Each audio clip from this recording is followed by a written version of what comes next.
નમસ્કાર દર્શક મિત્રો, હું શીતલ મહેતા. ન્યૂઝ ઓફ કચ્છમાં આપનું સ્વાગત છે. જોઈએ આજના સમાચાર. 77માં ગણતંત્ર દિવસની સર્વેને શુભકામનાઓ. શુભેચ્છક સાંસદ વિનોદભાઈ ચાવડા, મોરબી, કચ્છ. 77માં ગણતંત્ર દિવસની સર્વેને શુભેચ્છાઓ. અહીં દરેક ધબકારમાં એક ગૌરવશાળી ગણતંત્ર શ્વાસ લે છે. ગામથી લઈને શહેર સુધી આજનો દિવસ સૌને એક સૂત્રમાં બાંધે છે. આવો ભારતને ભવ્ય બનાવતી ભાવનાને ઉત્સવ મનાવીએ. તે આપણા રાષ્ટ્રને શ્રેષ્ઠ બનાવે છે. અદાણી પરિવાર તરફથી ગણતંત્ર દિવસની શુભકામનાઓ. ભુજમાં ફરીવાર ડિજિટલ અરેસ્ટનો બનાવ બહાર આવ્યો. વૃદ્ધ મહિલાને ડિજિટલ અરેસ્ટ કરી 83,44,000ની રકમ સાયબર માફિયાઓએ પડાવી. ભુજમાં છેલ્લા 2 મહિનાથી ડિજિટલ અરેસ્ટમાં રહેલી 60 વર્ષીય વૃદ્ધ મહિલાને સાયબર ક્રાઇમ પોલીસે મુક્ત કરાવી છે. સાયબર માફિયાઓએ 2 માસ દરમિયાન ટુકડે ટુકડે વૃદ્ધાની મરણ મૂડી સમાન 83,44,000 રૂપિયા પડાવી લીધા છે.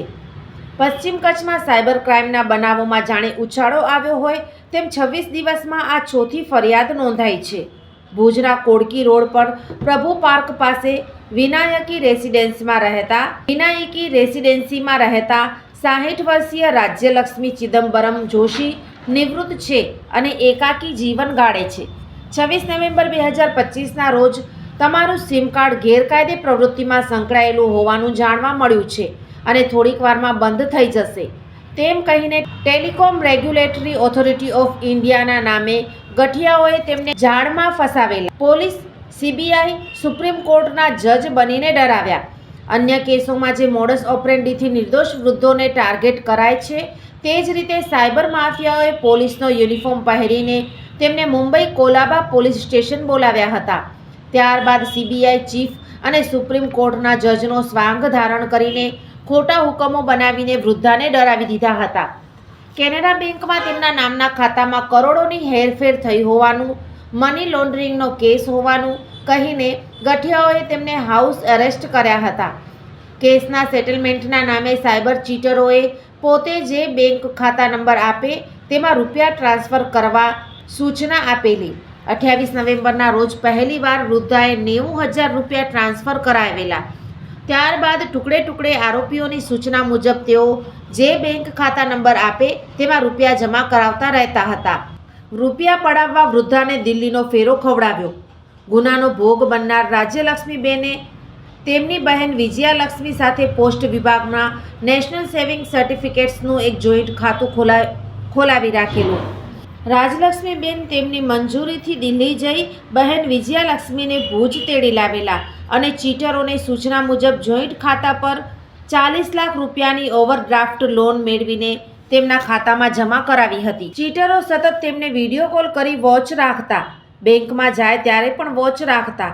દરમિયાન રાજ્યલક્ષ્મીબેનને સાયબર માફિયાઓએ ડિજિટલ અરેસ્ટ કરી રાખ્યા હોવાની વિગતો મળતા ભુજ સાયબર ક્રાઇમ પોલીસ સ્ટેશનની ટીમે તેમનો સંપર્ક કરી રૂબરૂ મળીને તેમને કથિત ડિજિટલ અરેસ્ટમાંથી મુક્ત કરાવી સાચી વિગતોથી વાકેફ કર્યા હતા. પીઆઈ કિંજલબેન રાઠોડે ગુનાની તપાસ હાથ ધરી છે. 77માં ગણતંત્ર દિવસની હાર્દિક શુભકામનાઓ. The Gandhidham chamber of commerce and industry પ્રમુખ તેજા કાનગડ, ઉપપ્રમુખ દીપક પારેખ, માનદ મંત્રી મહેશ તીર્થાણી, માનદ સહમંત્રી જતીન અગ્રવાલ, ખજાનચી કૈલેશ ગોર તેમજ કારોબારી સમિતિ સર્વ સભ્યશ્રીઓ અને કર્મચારી ગણ. 77માં ગણતંત્ર દિવસની હાર્દિક શુભકામનાઓ. Deendayal port authority Kandla, powering India's maritime Amrit Kaal, India's first all electric green tug, India's first 5 TPD green methanol facility at DPA Kandla, upcoming 5 megawatt green hydrogen facility at Kandla, upcoming 6 km megaport terminal at Kandla, upcoming shipbuilding facility at Kandla, introducing green hydrogen based mobility solutions, introducing magnetic levitation based hyperloop transportation system pilot, go green Kandla.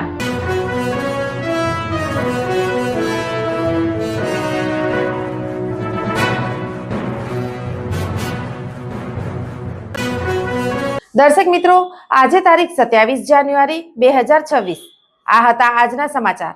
આવતીકાલે ફરી મળીશું. ત્યાં સુધી મને રજા આપશો. નમસ્કાર.